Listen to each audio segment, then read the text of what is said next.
Hey everyone, I am jumping in before you listen to the podcast episode that you just chose, just to let you know that this is the holiday season and you can have a lot more than trees and gifts.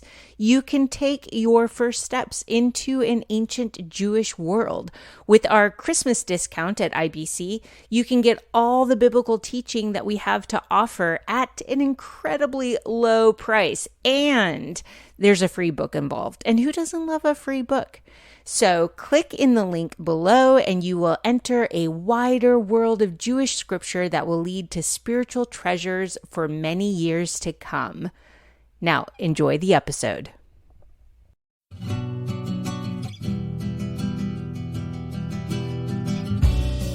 Welcome to the Israel Bible Podcast. My name is Cindy Parker. I am an author, a speaker, and the professor of Holy Land Studies at the Israel Bible Center. I am passionate about reading the Bible in the physical, historical, and cultural context of its day. But what I really love doing is having geeky conversations with people about all kinds of things. In this podcast, I'd like to invite you to join me as I sit down each week with other faculty members of IBC to discover new aspects of the Bible. These are some of my favorite dialogues because as a modern audience reading an ancient text, we know that the Bible does not need to be rewritten, but it needs to be reread. I've been talking with my friend and mentor, Dr. Paul Wright, about why the physical context matters for biblical interpretation. I introduced Dr. Wright last week. He is the former president of Jerusalem University College, which is located in Jerusalem. He is the one who played a very large part in infusing me with a love for the land as a character in the biblical text. Last week when we talked about geography and Bible, we started with an easy passage in Luke 2:8 that mentions the shepherds being out in the fields at night and why all of those details matter. But this week is Christmas week, and I want to get to a different detail that has enormous implications in how we think about the nativity story. And this detail is in Luke 2, verse 7. And she gave birth to her firstborn son. She wrapped him in cloth. She laid him in a manger because there was no room for him in the inn. And again, all of those words are significant. The fact that it was firstborn, that she gave birth, that she wrapped him in cloth. Look at Ezekiel about what Joseph had the right to do, toss the baby out naked in the ditch and let him die. That's what he had the right. And in Ezekiel, we read about how God chose to take Israel, the baby, and wrap him in cloth and heal the wounds. All right. So all of this is here, of course, contextually. But the line, there was no room for them in the inn, I think is, again, the verse ends with the significant detail that we have to know. Unfortunately, the word in, that is translated in, and that takes us down a certain path, doesn't it? About the mean old innkeeper, and every Christmas pageant has to have one, and all sorts of things. Stories written in modern English literature that are wrapped up with this and everything else. And all of it is a nice story, but it's not what it says. All right, the word here, the Greek word kataluma, and it's used only by Luke, and I think it's only used twice by Luke, and this is one place. And it means, it doesn't mean an inn where you would rent a room for the night. I mean, that did happen in the Hellenistic world in the time of the New Testament. That word is used for the Good Samaritan when he paid for the beat up guy to stay, right? But that's not here. The best translation in English is guest room or guest quarters. A room of hospitality is probably the best. And here archaeology can help us. It can show us the floor plan of houses, actually both in Old and New Testament times, that had sections of the compound that were more private and sections that were more public. And the more private place would be where the homeowner and his kids and the wife would be, the more intimate places. And closer to the front door, where you would receive guests and conduct business and maybe have the wedding ceremony and covenants and all kinds of stuff. Or guests that maybe you don't know quite so well. Up front, where you would host them and entertain them and let them sleep and so on. So the guest room. What that means is that it places the entire narrative in one housing complex, first of all. You don't have a hotel down the road, number one. You don't have a separate place where the animals are. It's all the same place that you live in. And you can, again, see this in text, and you can see this in archaeology, and you can see this in historical anthropology, where the living unit is a multi-generational, it's called a Beit Av, a father's house, a multi-generational for people, including the animals in the same living compound.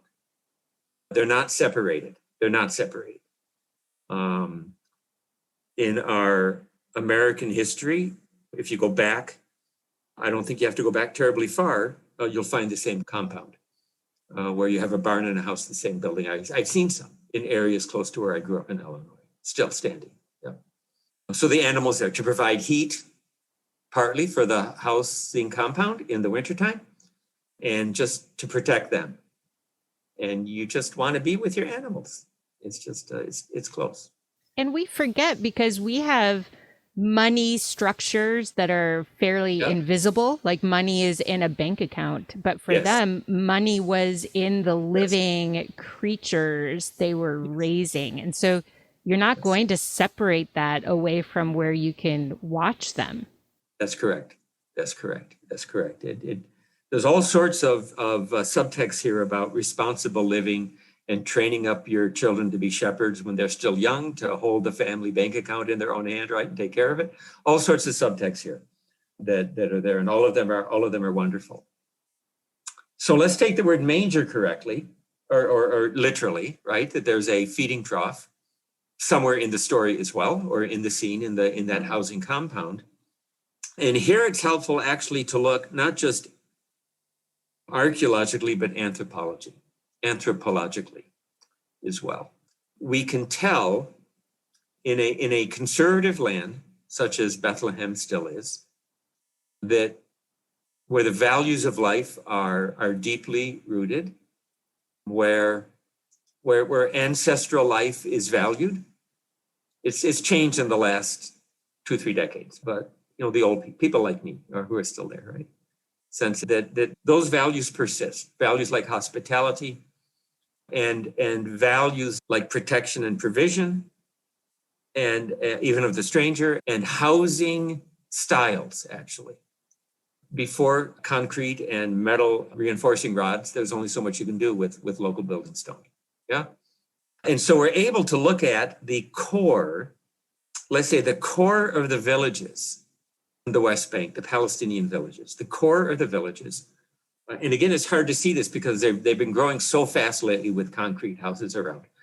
But you look at them, and then you look at the older Ottoman Turkish era ones, and then go back, for instance, up on the Golan Heights, where there are remains still standing full height, including roof, from the Byzantine period that were used for the last 1,500 years.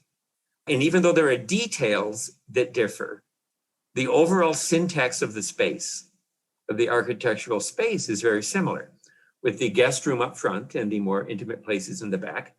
And if the thing is built on a hillside, as we have in this land, a lot of hillsides, they'll often start out as a cave, where you're living in the cave. And then as you become more established, you build a room out of the front of the cave, and then maybe one next to it, and maybe one on top of it. And the cave goes from your living space to either the stable or the storeroom as you develop other spaces out in front of it. The stable often then the ground level one, drive the animals in and out, and then you would be living yourself usually upstairs as the thing develops. We still have this in Bethlehem. We still have it in Bethlehem. And now, if we take verse 8 correctly, since we just talked about verse 8, that this is a summertime event, the animals are not going to be in the stable. They're not probably going to be in the part of the house where they normally would be. They're going to be out. This room is going to be empty. So take away your cattle and your sheep in your nativity set, right? They're off in the field somewhere, right? Take them away. The 2 turtle doves and all of that, just take it away. That room is going to be empty in the house. And so it's going to be used for other things. right? Now, what other things could it be used for? And here's where let's call it's speculating, but it's speculating within the reasonable bounds of the geography, the architecture, and the historic anthropological context. And I think we're allowed to speculate as long as we pay attention to that kind of a context. And here's what the ladies of Bethlehem say, all right? When they were born, and let's say back in the 30s and 20s and 40s, well, the 20s, that's a long time now, right? 100 years, but those who were born before, let's say, or what they say their parents experienced, right? But it's still eyewitness. During the Ottoman Turkish period, before the First World War, or let's say the early part of the British Mandate, or certainly before the establishment of the State of Israel and the advances in the state of Jordan, in the Kingdom of Jordan, where you have modern hospitals in Bethlehem, which isn't that long ago. And the ladies of Bethlehem say that at the moment of birth, all right, which is the loud, kind of messy, sloppy, bloody, and very dangerous time, right? Because the number one cause of death among women is what? Is childbirth, up until quite modern times. And the last thing you need is for something to go wrong in front of the rest of the family or the little kids and all of this. That's the last thing you need. So the ladies in Bethlehem tell me that at the very moment of birth, the pregnant woman was taken down into the stable where the birth took place. And the baby then is born and wrapped and stabilized and everything is right. That there are always going to be midwives around. That this is clearly a family home and a family context. There's no way Joseph is going to go and be invited into a place where he is. He's going to Bethlehem because it's his home anyway. Of course, he's going to go to his family home and be in his family home. And then when the baby is then stabilized, brought back up into the family and welcomed into a fully human and welcoming and correct environment, right? So the birth of Jesus is as real as it could possibly be. What we want to do is make it antiseptic and all kinds of other things. But this is at the very beginning of God's life on earth. He did exactly what the Apostle Paul said in Philippians chapter 2. He fully set aside the divinity, set stuff that's, I mean, he's still divine, but the attributes of divinity, and fully entered into humanity with us the way everybody else did, with the same sort of smells and everything else. And I think the line, and that makes the rest of his life then also participatory with us, which is important theologically. Now I have to read that line, there was no room for them in the inn. There was no room for them in the guest room, one of two ways. If you want to read it more, let's say, plainly, it's census time, it's busy up there, there's a lot going on up there, and somewhere along the line, the homeowner, the cousin, the uncle, whatever it was, said, you go down and live there the whole time. Or you could read it idiomatically. You're about to give birth. This is not the proper place. There's no room here for that. Go down where it's supposed to happen. And I kind of like that one better. And there it's more just an idiomatic sensitivity to the text, I think. Yeah. And even in that case, it's maybe, yes, go down there to give birth, but go down with this whole gaggle of women who are going to be, yes, who understand the dangers, who are there protecting mother, child, who are facilitating the whole event. Exactly. It has to be that way. Yeah. No, there's no room in the text for anything else. There's no room for anything else in the text. It has to be that way. I think when you were with us, Cindy, as a student, initially our campus manager was a guy named Johnny. Is that correct? Was Johnny actually was just before me. Just before, just left. All right. Johnny, a local fellow, local Arab fellow from a small village, saved his entire time with us and before to get enough money to send his oldest daughter, to America to go to college. All right. And our daughter, Jessica, was 2004, the year before, was going the same year. And so we asked each other, where are they going? And I told Johnny, our daughter's going to go to Bethel, same place I went, Diane went. And he said, who's she going to stay with? And I said, she's going to stay in the dorm. And he would say, wait, but who do you know in town? I mean, who are your people? Who's your relatives there? They said, we don't have any relatives in Minnesota. We knew people there, but we haven't had contact. And why would you do it? Why would you possibly send her there? So I said, where's your daughter going? And he named a small junior college in Eastern Pennsylvania. And I said, you saved all your money for her to go to a junior college? Why don't you pick like a Harvard or something? You know what I mean? And he said, well, because my cousin is there. She's going to stay with him. That was number one. Everything else falls below that. There is no way that Mary and Joseph went to a place other than family. There is no way. This has to be a fully embraced community from the beginning, the way it's supposed to be in the birth. Yeah. I simply adore the picture that Luke paints once we pull it out of isolation and put it within the family unit. And for you, how does that understanding change how you think about the birth? Do you view Mary and Joseph differently, thinking of them within a family, interacting with cousins and uncles? I like to have a mental picture of Jesus born into a big old family community because it's simply more realistic and not so sanitized and separate from what the human experience is. And with that thought, I'll give Dr. Wright the final words. Ensign Rainey, who was a long-standing professor here at Jerusalem University College, talked about the need to bring the Bible down to earth